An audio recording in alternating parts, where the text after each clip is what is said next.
बंधुगण तुम समस्त को मोर यूट्यूब चैनल को स्वागत। तो बंधुगण यही भिडटी आरंभ करने पूर्व प्रथम मुझे कही रखी जे जो मैंने स्टेट गवर्नमेंट हो कि आमर सेंट्रल गवर्नमेंट तरफ आसुवा जिते भी जॉब ओरिएंटेड इनफॉरमेशन एवं आमर ओडिशा सरकार द्वारा जिते भी स्कीम एवं योजना सब लागू होची से विषय संपूर्ण तथ्य जानापी जदि चाहूब तेज निश्चित भाव मोर यही चैनल को लाइक शेयर एवं सब्सक्राइब कर जहाँफल प्रथम नोटिफिकेशन तुम पाखक ही पहुँचब। तो बंधुगण आज आम यही भिडियो आम आलोचना करवा जो आमर आधार सीडलिंग प्रोसेस ताने KYC स्टाटस आधार कार्ड सहित आमर रेशन कार्ड किभली लिंक होती कि नहीं ता चेक करवा किभली यही भिडियो आम डिटेल्स आलोचना करवा ता सहित ये सीडलिंग प्रोसेस किभली हुए से विषय में आम डिटेल्स आलोचना करवा। तो बंधुगण आउ डेरी नकरी प्रथमे आम किभली यहाँ चेक करवा से विषय में डिस्कसन करवा। तो बंधुगण मुझे कही रखी जे सर्वप्रथमे तुम्हें मोबाइल जेकोसी एक वेब ब्राउजर जीव दे वेब ब्राउजर साइट को जीव एवं जाई सेठी उमांग सर्च करिवो देन बंधुगण उमांग सर्च कला परे एमती एक इंटरफेस खुली आसीबो। देन उमांग देखि पारुथो बंधुगण ये लिखाई उमांग ये ऑफिशियल होम पेज ए ऑफिशियल होम पेज को क्लिक कला परे पुणी एक ऑफिशियल तार जो होम पेज खोली आसीबो। खोलिला परे तल को एमती स्क्रॉल करी जावाई पड़ो देन तल को स्क्रॉल करी गला परे देखि पारुथो बंधुगण ये लिखाई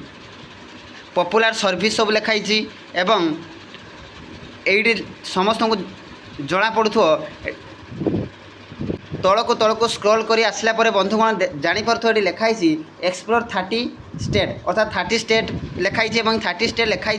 स्थान में क्लिक करने पड़ो देन क्लिक कलापर बंधुगण समस्ते देखिपुर ये लिखाई डिपार्टमेंट नेम और डिपार्टमेंट नेम साइट लिखाई ऑल अर्थात ये ऑल उपरे क्लिक करने पड़ो देन ऑल उपरे क्लिक कलापर बंधुगण ये आमर जो कौन स्टेट रु तुम्हें बिलंग्स कर स्टेट सिलेक्शन करने पड़ो। तो बंधुगण मुझे कही रखी ये आम आधार सीडलिंग प्रोसेस जानूचे अर्थात आधार आमर जो रेशन कार्ड सहित लिंक होना नहीं एवं आमर डिटेल्स जो रेशन कार्ड आम डिटेल्स जो फैमिली डिटेल्स इनफॉरमेशन अपडेट अच्छी ना नहीं से विषय जानापी आम यहाँ चेक करुचे। तो निजर जो स्टेट सिलेक्शन करने पड़ो जेहेतु मुझे ओडिशा बिलंग्स करुँची तेणु मुझे स्टेट सिलेक्शन कली देन ओडिशा स्टेट सिलेक्शन कलापर देख बंधुगण समस्ते देखिपुर यही लेफ्ट साइड लिखाई मेरा रेशन ये मेरा रेशन उपर क्लिक करने पड़ो देन मेरा रेशन उपरे क्लिक कलापर बंधुगण यही एक इंटरफेस खुली आसो देन यही एक इंटरफेस खुली आसला आउ टे तल को स्क्रॉल कर आसिले समस्ते देखिपुर बंधुगण लिखाई सर्विस। तो बंधुगण मुझे कही रखी लिखाई सर्विस ये सर्विस लिखाई नियरेस्ट फेयर प्राइस शॉप एवं आउ टिके तल को जब स्क्रॉल कर आसवा लिखाई देखिपुरे व्यू रेशन कार्ड डिटेल्स। तो ये व्यू रेशन कार्ड डिटेल्स उपर आम क्लिक करवा देन क्लिक कलापर यही एक इंटरफेस खुली आसो।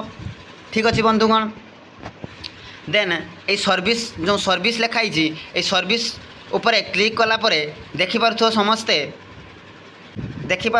ये लिखाई जे रेशन कार्ड नंबर। तो बंधुगण ये निजर रेशन कार्ड नंबर को पुट करने पड़ो देन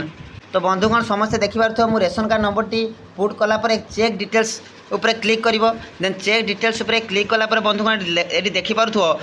समस्त जो रेशन कार्ड रे जो अपडेट होती चेकलिस्ट आम KYC सरी तो ये समस्त को ना ये देखो। तो यही भाव आम आधार आमर रेशन कार्ड सहित आधार कार्ड लिंक अच्छी ना नहीं आम यही भाव